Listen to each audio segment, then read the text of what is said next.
Hello, everybody. My name is Bob Wildfong, and I'm with an organization called Seeds of Diversity, which is a national seed-saving organization in Canada. We're talking today about how to grow a successful seed-saving garden.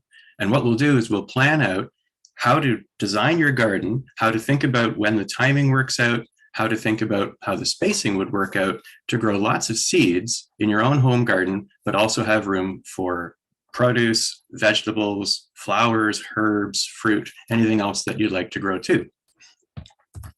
When we think about how to plan a seed-saving garden, the first thing we'll talk about is how to get the timing right. Some seeds ripen earlier than others. Some ripen in the middle of the season, some ripen at the end of the season, and that's important to think about when you plan things. We'll also talk about how some plants, you can take the seeds from the food that you eat. So you can grow the food and the seeds together, but other plants, they grow their seeds and the food parts separately. So you have to think about that. We'll also talk about how many plants you should have for seed saving. Some plants make lots of seeds, so you don't need very many plants. On the other hand, it is good to save seeds from as many plants as possible. We'll talk about that in terms of the size of the population from which you're taking your seeds. And we'll also talk about the fact that sometimes, like I said, you can grow the same plants for food and for seeds, so that economizes a bit on space and the number of plants. But also bear in mind that some plants produce their seeds at a time when you can't eat them anymore. So you can't eat them and get seeds at the same time. This is all part of the puzzle that we'll put together. In the end, we'll go through some examples of how to map out your seed-saving garden so that you can harvest really good, high-quality seeds, but also have lots of food to eat. So when we think about timing, we think about when the seeds are ready to harvest from the plant. And you always harvest seeds from the plant when the seeds are fully mature. You can't harvest seeds that aren't quite ready yet and expect them to ripen somehow off the plant. They have to be harvested from the plant when they're fully ripe. And there are two kind of rules of thumb about this. About 95% of all of our plants have seeds that come in a dry and brown form, either in a seed head or in a pod. Sometimes there's a kind of a capsule that has the seeds inside, but you're always looking for those seeds to be dry and usually brown at the time when they're ripe, and that's when you harvest them. In about 5% of our plants, the seeds come in a soft fruit. So I have a picture of some watermelon here. We don't often see watermelon with seeds in it anymore, but if you were saving watermelon seed, you'd wait for the watermelon to be fully ripe. The same is true with tomatoes. You take seeds from tomatoes when they're fully ripe and ready to eat. You do the same thing for squash and peppers and melons and eggplant and all fruit that have seeds inside a soft fruit. So when we think about the timing, when the seeds are ready, we have to think about when the seeds are actually ripe on the plant. We'll get to lots of examples of that. For example, in a tomato, the seeds are ready when the tomato is fully ripe. So this is easy. You just wait for your tomatoes to ripen, and as you eat them, you can save some seeds. With beans, there's more to think about. Green beans or yellow beans, they're good to eat, but they don't have ripe seeds inside. The seeds that are inside a green bean or a yellow bean at the time when you eat that pod, well, the seeds are very tiny, right? They're not mature yet. You can't take those and plant them. You have to wait for the bean pod to ripen fully, and that would look like the pod over on the left in this picture, where it's got a dry pod. It feels kind of papery. If you crinkle it, it makes a sound. That's the point when the seeds are fully ripe. So if you're saving seeds from bean plants, you have to let some of the pods ripen all the way until this brown dry stage. But you can also pick as many of the green pods or yellow pods as you want and eat them fresh. You get both, but at different times. And this is another plant that we'll use in our examples. Think about what this is. Have you ever seen a common garden vegetable that looks like this? Well, it's lettuce. This is actually what lettuce does when it's about 6 weeks past the point where you'd normally eat it. It grows a long stem. It grows about 3 or 4 feet tall, and at the top it has yellow flowers that turn into kind of like dandelion fluff. And just like a dandelion, the seeds are in that seed head right underneath the fluff. This is what the seeds look like. They grow just like dandelions, in fact, but tall. And obviously you can't eat the lettuce at the same time as it produces these seeds. So this is what we think about with the timing of it. If we're growing tomatoes for seed and for the tomatoes, that's easy because the seed and the fruit are ripe at the same time. So in fact, you don't have to do anything special. Just wait for the tomatoes to ripen, pick them, enjoy them. But while you're eating them, take a few seeds out and save those for next year. With beans, you can eat some of them at the pod stage when they're nice green or yellow or purple, but let some of them ripen further, and they might take about 4 weeks longer to ripen to that brown dry stage. That's where you'll get the hard, full-size seeds inside the papery, dry pods. That's what you'd wait for them to grow to be fully ripe for seeds. Now, if you're growing your beans for those dry seeds, for eating those, say you want to make some chili, or you want to make some baked beans or bean soup, well, you'd wait for the beans to ripen to that full dry stage anyway, and some of those seeds you would eat, and some of the seeds you would save to plant. So that's actually pretty easy too. But in thinking about the timing, think about the different ways that beans are used. And then with lettuce, it's a different thing entirely. You can't use the same plant for food and for seeds. Over on the left, that's what the lettuce plant looks like when the seeds are ready. And you pinch off the little dandelion flowers and keep the seeds and plant them. Next year, that's easy, but you can't eat the lettuce at that stage. This is about 6 weeks after the point where you would eat the lettuce. On the right-hand side, that's delicious looking lettuce. But if you eat it, you destroy the plant. You can't save seeds from it. So really with lettuce, you're deciding that some of your plants will be for seed, some of the plants will be for food, and you can think of them even as separate plants. They're separate crops. They're not even used the same way. You don't even grow them the same way. But the timing of it is quite different. There's 6 weeks of difference between the harvest.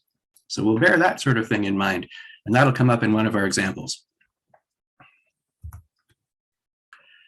Let's think about how many plants we need for saving seeds. We mentioned that with tomatoes, you would just take a few seeds out of a tomato, save them for next year. Well, there are probably about 200 seeds in a tomato, so that means every tomato can give you 200 new tomato plants. You don't really need a lot of tomatoes to save a lot of tomato seeds. With beans, it's a little bit different. Every one of those bean pods has between 4 and 7 seeds in it. So that's a lot less than what's in a tomato. Still, a bean plant is much smaller than a tomato plant, so you can grow a lot more bean plants in the same space. And with lettuce, remember that handful of lettuce seed? Well, this is a picture of a handful of more lettuce seed. Every lettuce plant will give you hundreds of seeds. So how many of your lettuce plants do you have to allow to grow all the way up that 4-foot tall big stem with the flowers on it in order to get enough seeds for next year? It all depends how many seeds you want, of course. If you're running a seed company, you might want lots and lots of plants to get lots and lots of seeds. But if you're only saving seeds in your backyard for your own use, maybe a few lettuce plants is enough. Maybe 1 or 2 tomato plants is enough. And probably a few bean plants might be enough too. Well, we would encourage you to save as many seeds as you can from as many plants as you can. And I'll explain this in much more detail, but the fact is many plants need a large population. You should save seeds from as many plants as possible because the plants are not all exactly the same. And when you save seeds from, say, just one plant, you're restricting the vigor of that plant later on in future generations by only taking the genetics that are from that one plant and losing a lot of the diversity that would come if you were saving seeds from many plants. Also, some plants really need to have a good group of other plants around them in order to get good pollination. I'll show you a few examples of that. Fact is, if you only grow 1 or 2 spinach plants and let them go to seed, they might not give you a lot of seeds because of the way they pollinate. They need to have a whole bunch, a whole group of them all together in order to pollinate well. So to review this, tomatoes are abundant with seeds. This particular tomato here, this is a German giant tomato. Doesn't it look amazing? It's a good variety. It tastes delicious, grows well. There aren't a lot of seeds in it. You can find tomato varieties that have many, many more seeds, hundreds and hundreds of seeds. And this one doesn't have very many at all. I would say for making tomato sauce, this is a really good variety because it doesn't fill the sauce up with lots of seeds. You can actually just grind this up and with the seeds and all, and you won't even notice the seeds in there. But if you're a seed company, you might not like this one so much because it's hardly profitable. You don't have any seeds in there to sell. Well, for a home gardener, this is great. This is a perfect variety because you may not want your tomato to be too seedy, and yet this still has enough seeds for your own use, right? There are a few hundred seeds in that tomato, and you might get half a dozen or 10 or a dozen tomatoes on a plant. So that's still lots and lots of seeds. This is what you do when you collect seeds from a tomato. Just scoop out a few seeds while you're in the process of eating it, and rub that jelly off of it. Every tomato seed has a slippery jelly around it. That's actually to prevent the seed from germinating too early. If you let the jelly dry on the seed, then it will hardly sprout. I've done this before. I've allowed that jelly to just dry on the seed, and when I tried to sprout the seeds, only about 1 in 10 would grow. But if you rub that jelly off, then 10 out of 10 will grow. That's how you see them in a seed packet, right? They come nice and dry and clean like the picture on the right. All I've done is just rub them with my fingers and gotten the jelly off. That's enough seeds for a person to be able to grow their own tomatoes again next year. If you collected more, you could give them away at a seed swap event. And if you're really keen and you want to get thousands and thousands of seeds, well, there are other techniques for getting the jelly off too that will be much more efficient than using your fingers. With lettuce, here's the lettuce that we would eat over on the left and the lettuce that we would save for seeds over on the right. And the difference between these is about 6 weeks. This is a great example of why we have to plan out our seed saving garden. If I plant a row of lettuce and I decide that I'll keep a few plants to grow 6 weeks longer than the others and get some seeds, well, that's going to leave some plants in the row. After I eat the lettuce, what do I do with the rest of the row? And the seed lettuce will still be there for 6 weeks. So it's not a difficult problem to solve. You can plant something else where the lettuce was, but you have to sort of think it through. How many lettuce plants should I allow to grow for seed? And that, like I said, depends on what you're using it for. I know seed companies that will have hundreds of lettuce plants going to seed, and they collect hundreds of thousands of seeds from them. That's where our lettuce seeds come from when we buy them from a seed company. They're coming from lots of lettuce plants. For your own use, you might only need a few, and for sure, you'll get lots of seeds from every lettuce plant, because every one of those little white dandelion seed heads has about 15 seeds, and you might get about 100 of those flowers on every plant. So right away, that's lots of seeds. This is what the lettuce seeds look like. Sometimes we clean them up just by rubbing them. You just rub them with your fingers and get the fluff away. You can sift them through a strainer if you want. Blow very gently on your hand so that the fluff blows away, but the seeds stay, and you get them nice and ready for next year. We keep our seeds dry, we plant them again next year, and if you've harvested them ripe, then they should grow perfectly well. I mentioned that spinach would need to have some friends around it. And this is spinach. This is just an ordinary Bloomsdale spinach. But over on the right, what is that? Well, that's what happens if you let your spinach grow too long. Sometimes in the heat of the summer, the spinach starts to grow a stem. And at that point, the leaves get a little bit bitter, a little bit tough. And many people will say, well, the spinach has gone, it's bolted, they say. It means it's growing a flower stem. And they'll pull the spinach out and maybe plant something else, maybe plant some more spinach, maybe plant a different crop there. Some people will just let that spinach grow, and it grows into maybe about 1.5 foot tall group of plants, which you see on the right. The little brown flowers that you see in that picture are making pollen, and the little light green balls that are sort of along the stem, those are the seeds. And the way this works is that the pollen comes from a different flower than the seeds do. In fact, the pollen comes from a different plant. Some spinach plants make the pollen, and some spinach plants make the seeds. It's kind of like people in that way. And they rely on the pollen to kind of float in the air, on the wind. So imagine if you only had a few of these plants, and some of those flowers, the ones over on the left, the brown, or the right, the brown ones, are making pollen. The pollen is sort of drifting out into the air and blowing around. The pollen has to somehow land on the plant on the left. And if you don't have very many of those plants, the pollen just might blow away and you won't get the seeds. If you have more plants all around, then there's more chance that the pollen will just happen to drift in the right direction and land where it's supposed to go and make the seeds for you. This is why people have difficulty sometimes with only 1 or 2 spinach plants, hoping to get some seeds, but they don't.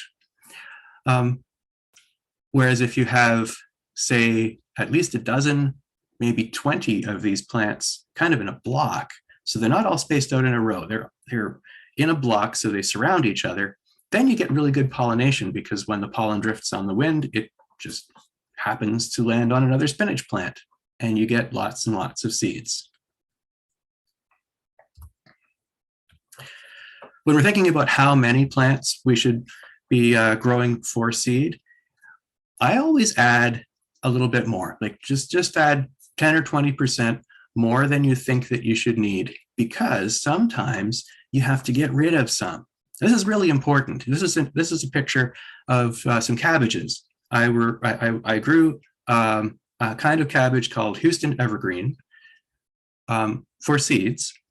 And I noticed when I looked at all of these cabbages that one of them was different. They were all supposed to be a ball-shaped cabbage, about the size of a soccer ball. But one of them was wider and flatter. We call it a drumhead cabbage, where it's sort of wider and flatter than a ball would be.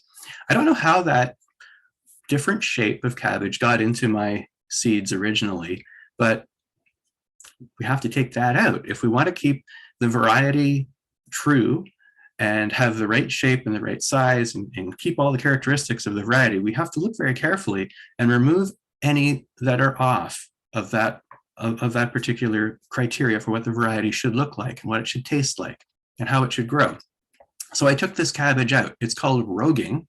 It's a kind of it always makes me think of pirates, of roguing out the individual plants that don't match the others. We should do this at all stages, not just when you would normally harvest, say, the cabbage. You can look at your plants when they're little seedlings and see if any are just kind of an off color or a different shape. You can look at them when they're in flower.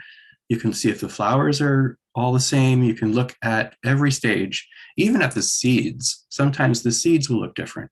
And so we just remove the seeds that have a different shape or size or color, and make sure that we're preserving all the characteristics of the variety correctly.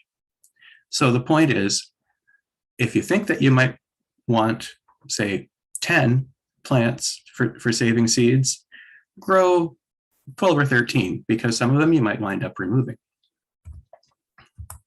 We have some really good examples of this. just from a couple of years ago when we were growing lettuce for Seeds of Diversity. We're growing lettuce seeds. On the left, you see some all year round lettuce. It's a nice, sort of a loose head lettuce. It has a really nice flavor. But one of those plants, the top one, this is in the left-hand picture, it started to grow its stem a lot earlier than the others. It's taller at this point. And all of these lettuces are a little bit past the point where you'd normally eat them. They're starting to grow their flower stems. They're starting to produce the tall stems that will grow the flowers and the seeds. But that one, it started bolting about a week earlier than the others. Now, should I save seeds from a lettuce that bolts early? The answer is, if I do that, I'll wind up with lots more lettuce next year bolting early. And I don't want that. Usually you want to prevent bolting. You want to keep your lettuce nice and edible for as long as possible so you have a good chance of getting to eat it. So we remove any early bolting lettuce. Over on the right is another example. This is an oak leaf lettuce. They're all pretty much uniform, except there's one kind of toward the top that looks quite different from the others. And here's a close-up of it. It has a little bit of red in it. It's a wider, the leaves are a different shape. I don't know why this particular off type wound up in my seeds, but that does happen. And so this one, well, I caught it just in time to be able to still eat it. And that's what I did. I did not save seeds from this lettuce. I ate it instead. And that preserved the variety being all consistent in the rest of them that I did save the seeds from. And when we think about a population, I've been giving some examples of saving seeds from just a few lettuces, a few lettuce plants, or maybe saving seeds from a few tomatoes. But earlier I said, save seeds from as many plants as you can. And the reason is that every plant is a little bit different. So let's think about this row of lettuces. There are lots of things that make a lettuce true to a particular variety. They have a certain look, a certain color, a certain size, shape. They might be more juicy. They might have a particular flavor. Now, lettuces are all different, but within each variety, we expect those things to be the same, right? All the lettuces that are of a particular variety should be the same shape and size and color and flavor. But there are lots of things about a lettuce that we can't see. And what's actually happened is that we have made our lettuce varieties all look the same by making sure, by this roguing of taking out any off types, so that they're all the same shape and color and texture and flavor. But there are still lots of characteristics in there that we have not made uniform, and that's a good thing. Some of these lettuces are going to be more drought tolerant than others. They just naturally have more efficient root systems and they can access more water. So when it's a dry year, they'll grow better. Some of these are more disease tolerant. If there's a particular mildew that comes along, then some of them will resist that better than others. Now, I can't tell that. In this particular year, see there's that sort of hose there, that's a drip line irrigation. It irrigates the lettuce when it's really dry. So that means I can't tell if any of these lettuces are drought tolerant because they wouldn't dry out with the irrigation there. But what if one of them is really exceptionally drought tolerant and I don't save seeds from that one? That means I'll lose that really useful characteristic in the next generation and all generations from then on. If I save seeds from as many lettuces as I can, there's a much better chance that I'll catch that particular characteristic and it will live on in the future generations. What if there's a particular mildew that would affect lettuce, but one of these lettuces is immune to it? That would be a great thing to preserve. If I only save seeds from one or two plants, I have a much less chance of happening to preserve that characteristic. But if I save seeds from as many plants as possible, I have a better chance of catching that characteristic, that genetics, and passing it on into the next generation. So even if I can't see those things because it's not a drought year, it's not a mildew year, I can't see those things happening, the characteristics are still in there. And saving as many seeds as possible from as many plants as possible will give us a better chance of having stronger varieties and stronger plants in the future. So that's why I'm always saying save seeds from as many plants as you can, not just a few. Even though there are lots of seeds in one tomato, don't save all your seeds just from one tomato. Take them from as many different plants as you can.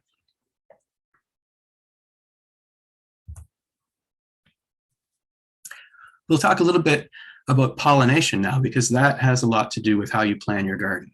And you probably know this already.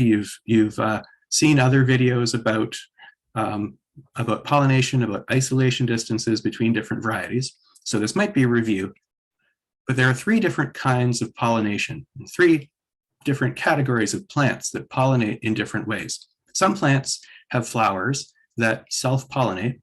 Some plants have flowers that can't do that, so they need insects to cross-pollinate them. That means taking pollen from one flower and moving it over to another flower. And some need cross-pollination, but it's by wind. Remember the spinach that makes fluffy pollen that drifts in the air? That's an example of cross-pollination by wind. With self-pollinating flowers, the idea is that the flower is closed up and it has everything inside of it that's needed for the pollination to happen. So each flower makes pollen and is able to make a fruit with seeds. And it generally uses its own pollen to do that. So all the pollination happens inside each and every flower. That means the flowers don't tend to cross with each other, and that means you can plant different varieties of the same kind of plant pretty close by each other. The tomatoes is a good example. This is a tomato flower, and we have a bumblebee who is trying to get some pollen out of that flower. The bumblebees will do this. They can grab onto a tomato flower and they can disengage their wings, and then they flap their wing muscles. Since their wings are disengaged, they don't actually fly away. Instead, their whole body just vibrates. So it's the wing muscles that make them vibrate, but the wings don't actually flap. What that does is it shakes the pollen out of the flower, out of the tip of the tomato flower, and she's getting pollen onto her belly. It's sort of like shaking pollen out of a salt shaker. And she'll eat that pollen. It's really good food for bumblebees. But it's really hard to shake the pollen back up into the flower, much like you couldn't really get salt to go up into a salt shaker. And so it's very unlikely that she is going to carry pollen from one tomato variety to another and somehow pollinate that other variety by getting pollen into the flower. Tomato plants are typically, you can grow the same, or different varieties pretty close together, and only very occasionally will there be some cross-pollination, usually by a bumblebee somehow managing to get some pollen back up into the flower, but it happens so rarely that we normally don't worry about it very much. We consider tomato flowers to be self-pollinating. The same is true with bean flowers and pea flowers, like the one pictured on the right, and the same is true with lettuce flowers. So our examples today are going to be with tomato, bean, pea, and lettuce, all self-pollinating plants. They're much easier to work with than the cross-pollinating plants because they can be put quite close together. Different varieties can be put quite close together. Unlike cross-pollinating plants, which have wide open flowers, these are squash. We have a couple of different kinds of squash flowers here. One of them on the left only makes pollen and doesn't make a squash. And the one over on the right doesn't make pollen, it only makes a squash.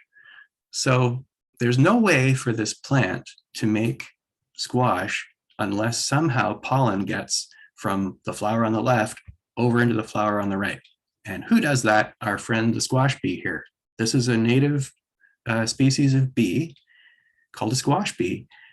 And you'll very likely have these living in and around your squash. If you grow pumpkins or zucchini, you'll probably find them in the flowers. And it's hard to tell a squash bee from a honeybee sometimes. So you have to really know how to tell the difference.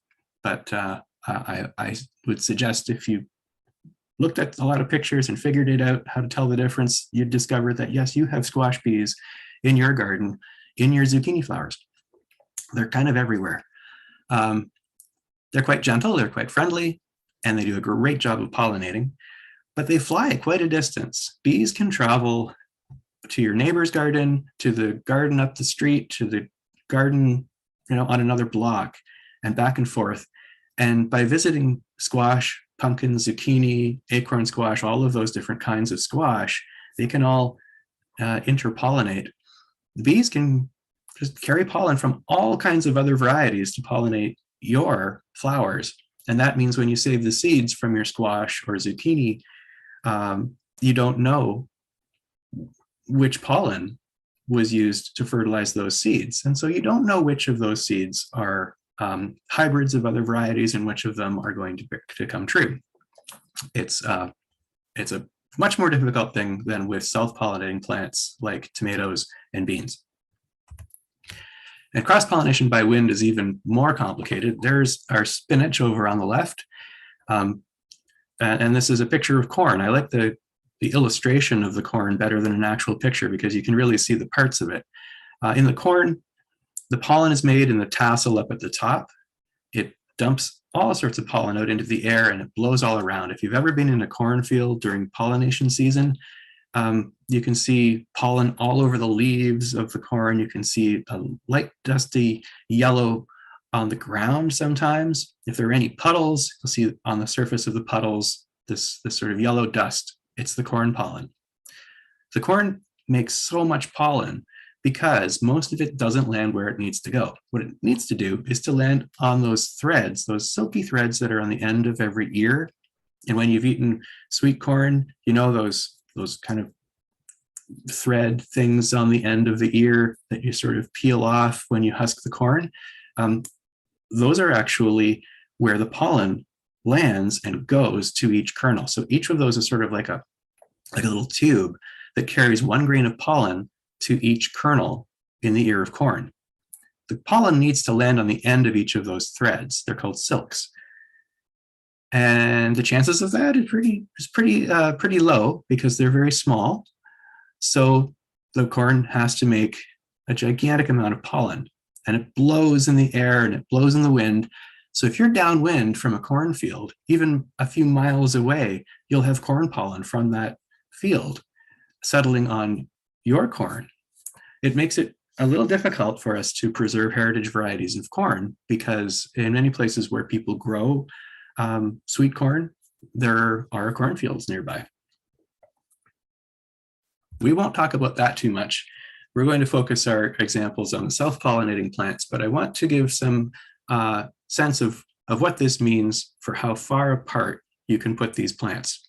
When we talk about self-pollinating plants like tomato and bean, the distances that we would like to put them apart are fairly small. And we give two numbers to this. We talk about community standards for isolating plants, and we talk about commercial standards. So commercial, obviously, it means that's for seed companies. If you were running a seed company, we would ask you to plant your tomatoes at least 15 meters apart so that they wouldn't cross, and then you would get high quality seeds with very, very few cross pollinations.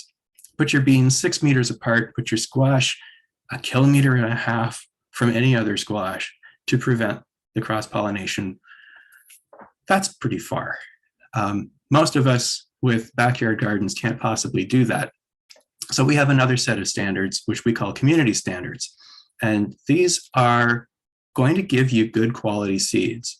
They might not be up to the standard of a seed company, but if you follow our community standards, you'll get good seeds. They'll be good for your own use. They'll be good enough for saving and giving to other people at a seed swap. If you're exchanging seeds in a kind of a Seedy Saturday kind of context, you'll get good results with the community standards. You'll just find that they might cross slightly more often. Say maybe 1 out of 20 seeds might have an off type in it. That's not good enough for a seed company, but it is achievable in a backyard garden, and it's pretty good. So that's what we recommend for backyard, for your own use. Incidentally, for commercial seed production, you see at the bottom, they're aiming for 99.8% uniformity in the seeds, and that's why the very, very large isolation distances are recommended for commercial seed production. So we've talked about how to get the timing right, thinking about when your seeds are ripe. Tomato seeds are ripe when the fruit is ripe. Bean seeds are ripe a little bit later than the time when you would harvest the green and yellow pods. Lettuce seeds are ripe about 6 weeks after you eat the lettuce.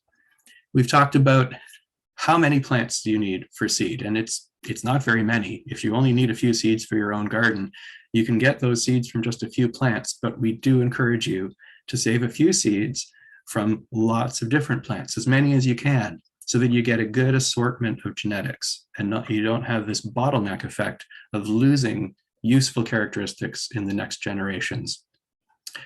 So let's map it out. Let's see what we can do. Let's say I have a garden that's 7 meters by 3 meters.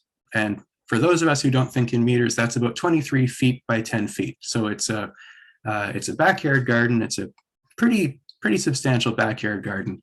And I would like to plant 8 different kinds of plants in here and save them for seeds. I have a red tomato and a yellow tomato, and I have a yellow bean and a green bean. I have 2 kinds of peas, one with green peas and one with purple peas, and I have 2 kinds of lettuce, a green lettuce and a red lettuce. Somehow I want to organize these in my garden so that they're separated by the community seed isolation standards. I need the tomatoes to be 5 meters apart and the beans, lettuce, and peas to be 3 meters apart from each other. So it's kind of like a puzzle. Let's see, the first thing I can think of is the tomatoes have to be a little further apart. So I'll do this. It's the only way to get 5 meters in between them. So there we go. Fine. What about the beans? I can see if I put the beans here, then there's 3 meters apart. So the yellow beans will be 3 meters apart from the green beans, and I will eat some of them, and I'll let some of them grow to seed. Now you can do that by either letting some of the pods on every plant ripen, or you can say, I'm going to let some of the pods on half of my row ripen to maturity for seed, and I'll eat the pods from the other beans. There are lots of ways to do it. It's a good idea to save the seeds from at least about 20 bean plants, but that's pretty easy because beans kind of fit close together. We'll get lots of beans in this space here. What about my peas? How can I do that?